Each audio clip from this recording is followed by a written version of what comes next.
After careful thinking, I decided I would press on.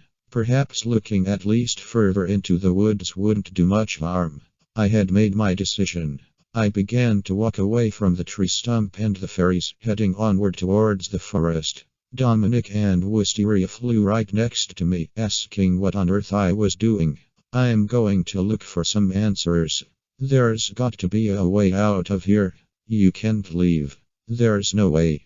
We've tried, Dominic insisted, flying in front of me. I moved past him, continuing onward. Ben, seriously.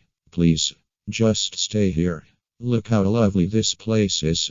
Nothing can hurt you here, you'll be happy. If you go out there, though, there's no telling what could happen. Look, I know that you're looking out for me, but I feel like I need to do this. I need to push on. I know there's answers out there somewhere. But Wisteria cut him off. Maybe there really is something out there, Dom. Maybe he'll be able to do something or find something, anything that will help us escape or stop the father and Luna. He's a smart kid. Don't you think it's worth a shot? Oh, alright. Fine. But we have to come with you, and at the first sign of any insane danger, you have to come back to the sanctuary with us. Believe me, you'll thank us for that later. Okay. Now, let's get going, I said. I wasn't sure how time worked here, so I knew we needed to cover as much ground as we could before it got too dark. I had a decent understanding of what to do when I was lost in the woods, having to survive off the land because of some training I received as a Boy Scout. We had run into a small clearing after what felt like a couple of hours, and I stood aside for a moment in awe. There were hundreds of butterflies of all types and colors flying around in the sky and all around us.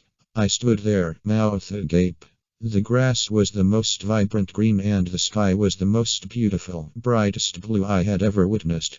The feel of the warm spring air on my skin on top of everything else almost made me reconsider my decision to move forward. But I shook my head. No, I needed to push on. There was more for me to explore and discover. You still want to do this, Ben? I nodded my head. I have to, Dominic. Let's get going. Dominic and Wisteria looked at one another before following behind me as we pushed onward towards a large structure with what looked like entrances. This place started to look familiar. It didn't hit me until we got a bit closer. This place looked a bit like Termina Field. Looked like we were going into town. As I moved in closer, I could hear quiet rumbles of thunder from afar. I looked back and I could see dark clouds slowly move in. The wind began to pick up. I kept going, albeit a bit faster now. The incoming storm clouds were almost like a precursor for what was about to come.